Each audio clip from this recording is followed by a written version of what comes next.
ముందుగా మన తొలి వెలుగు ప్రేక్షకులందరికీ నమస్తే. ఈ వీడియోలు మొత్తం వినే ఉపాయం చేయరి, తప్పు ఉంటే మాత్రం కామెంట్ చెప్పు, నష్టం లేదు.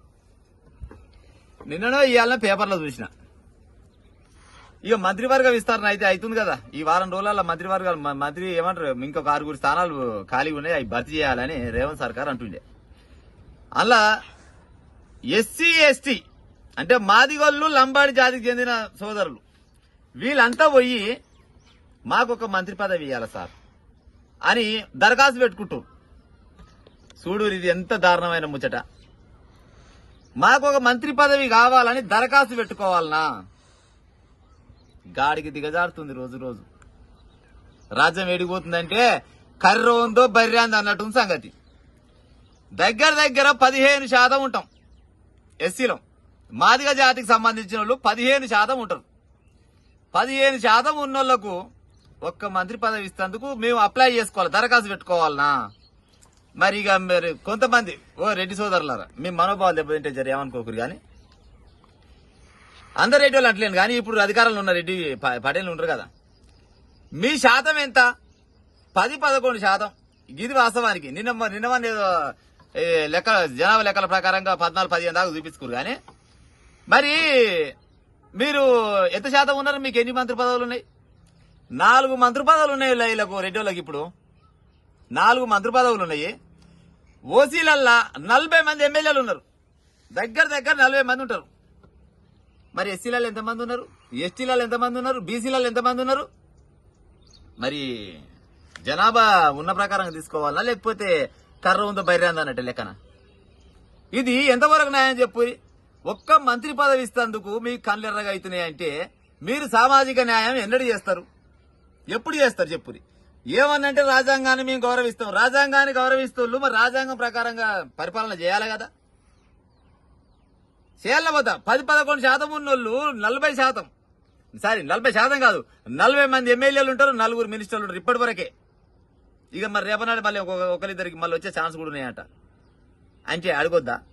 అడిగినోడు లంగా దొంగ. మాదిగ జాతికి సంబంధించి ఒక్క మంత్రి పదవి ఇవ్వకుంటే అసలు మీ ప్రభుత్వం ఉండేవి లేకేమి? అడగొద్దు. ఎందుకు మాదిగ వాళ్ళకి మంత్రి పదవి ఇస్తే చేరాదా ఏమి? చేరాకుంటే నాలో చెప్తామా, గట్ల కాదే గిట్ట చేయాలి మంత్రి పదవి, మేము మంచిగా సకదానంగా పరిపాలన చేస్తుంటే నీకు చేస్తలేదే మాదిగా ఆయన గట్ట కాదు గిట్ట అని చెప్పాలి. ఇచ్చానా చూడాలి కదా. ఒక్క మంత్రి పదవి నోసుకోలేరా? ఇది ఎంతవరకు న్యాయం చెప్పురి. లంబడోళ్ళకు ఒక్క మంత్రి పదవి ఇయ్యరా? ఇది ఎంతవరకు కరెక్ట్? ఏమైనా ముచ్చట గట్టిగా అడిగితే వీళ్ళంతా కులాల పంచాయి. మరి కులాల పంచాయి పెట్టేది ఓడు? ఎవరి వాట వాళ్ళకి ఇచ్చేస్తే వీళ్ళు వెళ్ళి ఎక్కడిది? 10-11% ఉన్నోళ్ళు 4 మంత్రులుంటే మరి ఒక్కరికి కూడా రాష్ట్రం మొత్తంలో ఒక మినిస్టర్ పదవి అయినప్పుడు మరి సామాజిక న్యాయం ఏడికెళ్ళి వస్తుంది చెప్పాలి. అందుకోసమే మన మందకృష్ణ మాదిగా అంటుండే కదా, 1,00,000 డప్పులు 1000 గొంతుకలతోటి వస్తున్నామని. నిజంగా కూడా ఆ ప్రోగ్రాం కనుక సక్సెస్ అయితే పట్టణం మొత్తం పక్కన వలిగిపోవు నాకు తెలిసి. కానీ పాడైపోయి మరి అది ఎందుకు ఆగిపోయిందో తెలియదు. కానీ ఇక ఆడంగిడంగా పోతే రిజర్వేషన్ ఇచ్చిన మరి రిజర్వేషన్ ప్రకారంగా ఇయ్యరాదు. ఇప్పుడు మాకు మొన్న ఇచ్చిన రిజర్వేషన్ ప్రకారంగా మంత్రి పదవులు ఎన్ని రావాలి, ఎమ్మెల్యేల కోటలు ఎన్ని రావాలి, అవి ఇవ్వాలి కదా. మరి ఎవరు కాగితాల రూపకంగానే రిజర్వేషన్ అమలు పరిచేది ఏమి లేదా రేవంత్ సర్కారు? మీరు ఉన్నది ఎంతమంది, మీకు ఎన్ని పదవులు? మేము ఉన్నది ఎంతమంది, మాకు ఎన్ని పదవులు? బీసీలు ఎంతమంది, బీసీలకు ఎన్ని పదవులు ఉన్నాయి, ఎంతమంది ఎమ్మెల్యేలు ఉన్నారు, ఎంతమంది మినిస్టర్లు ఉన్నారు, లెక్కలు చెప్పురు కదా. అట్టడగొద్దు. అట్టాడితే ఇంకా దరిద్రం పాడైపోను. ఈ ఎస్సీ ఎస్టీ బీసీలనే కొంతమంది ఇంకా కూడా కళ్ళు మూసుకొనే ఉన్నారు. ఇట్లా అడగడం కూడా తప్పే అంటారు. ఇప్పుడు అగ్రవర్ణాలలో ఎంతో మంది పేదలు ఉన్నారు.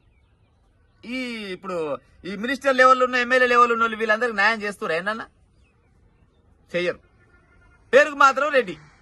మరి రెడ్డోళ్లకు మీరున్న శాతానికి మీరు 10-11% ఉంటే మీకు 4 మినిస్టర్లు ఎందుకు?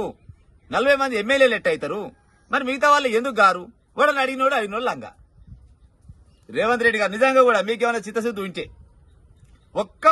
కనీసం ఒక్కరికన్నా మాదిగ జాతికి సంబంధించి అది నల్గొండకి ఇస్తావా, నగరకాలకి ఇస్తావా, తుంగతుర్తికి ఇస్తావా, రాష్ట్రంలో ఏడిస్తావో కానీ కనీసం 1-2 ఇద్దరికన్నా ఇవ్వాలి కనీసం. కానీ ఒక్కటి కూడా దిక్కులేదు మాకు. ఇది ఎంతవరకు న్యాయం చెప్పురి. మాకు మినిస్టర్ పదవి కావాలని దరఖాస్తు పెట్టుకోవాలి. మరి మీ ఇంతమంది పార్టీలు 7 దరఖాస్తు పెట్టుకుని ఇచ్చారు మీకు. ఏడేడా దరఖాస్తు పెట్టుకుంటే ఇచ్చిరు మీకు. మీరు ఎన్న దరఖాస్తు పెట్టుకోరా మాకు మినిస్టర్ పదవి కావాలని? మరి ఎట్టొచ్చినా మీకు? అంటే రాజు నా దిక్కే ఉండి మంత్రి నా దిక్కే ఉండి ఎట్ట కొడతావు కొట్టి పెళ్ళం అన్నట్టుంది లెక్క. అంత మా చేతుల్లో ఉంది కదా, మా చేతిలో ఉంటే మాకు నచ్చినట్టు చేయాలి. అందుకోసమనే ఇక మొన్న అంటుండే కదా రేవంత్ రెడ్డి ఒప్పుకుంటూ ఇక అయితే గీత నేనే అయితేనేమో లాస్ట్ ముఖ్యమంత్రి బీసీఏ ఓసీలు వాళ్ళ ముఖ్యమంత్రి నేనే లాస్ట్ అయితేనేమో మరి అదే ముందర పడుతుంది. మరిగా ఒక్కరికి ఇయరానే ఇదెక్కడి పాపం పాడైంది నాకు అర్థం కాదు. కానీ మినిస్టర్ పదవి ఇస్తే మాదిగ జాతికి సంబంధించిన కానీ లంబాడి జాతికి సంబంధించిన కానీ వీళ్ళు చేయలేరా, వీళ్ళకి రాదా, రాకుంటే మీరు నేర్పుతామా గట్లా ఉంటది. కానీ నిజంగా కూడా ఈసారి కనుక మాది వాళ్ళకు మినిస్టర్ పదవి వేయకుంటే మీరు ఏమంటారు కదా ఈ రాష్ట్రం మొత్తంలో ఎవరికి లేని పాపం ఈ రేవంత్ రెడ్డి సర్కార్ కానీ చుట్టుకుంటుంది. ఇది పక్క గట్టిగా మాట్లాడి ఇంకో విషయం చెప్పాలంటే ఈ నల్లగొండ జిల్లాల సారీ తెలంగాణ మొత్తంలో నల్లగొండ జిల్లాల ఈ నగరకల్ దగ్గరనట ఇంతవరకు ఒక్క మినిస్టర్ పదవి రాలేదంటే భూమి బిట్ట కానించి పాడైపోయిన నగరకల్లా మరి మినిస్టర్ పదవికి నోసుకోకుండా వస్తున్నాను అటు చేయరాకుండా వస్తున్నా. అది ఏ పార్టీ అయినా ఇంతవరకు ఏ పార్టీ అయినా కూడా ఇచ్చిన దాఖలాలు లేవంట. ఇది ఎంతవరకు పాపం పాడు, ఏం పాపం ఇది చెప్పు ఇది?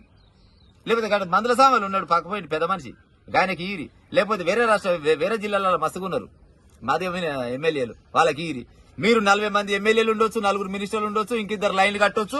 మేము మాత్రం ఒకటి అడిగితే మాత్రం ఒకటి అడిగేందుకు మేము ఇది అప్లై చేసుకోవాలనా, దరఖాస్తు పెట్టుకోవాలనా? సార్ మాకు ఒక మంత్రి పదవి సార్ బిచ్చం అడుకుంటున్నాము.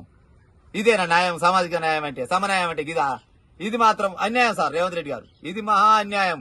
ఇది ఎట్లనే చేసి మీరు మాది వాళ్ళకి మాత్రం మంత్రి పదవి ఇస్తేనే రేవంత్ రెడ్డి సర్కార్ని నిజంగా కూడా మంచిదా అని అంటారు. లేకపోతే మాత్రం వచ్చేసారి మాత్రం ఇక చూడరు మరి తర్వాత మీ ఇష్టం ఇక ఉంటాం మరిగా.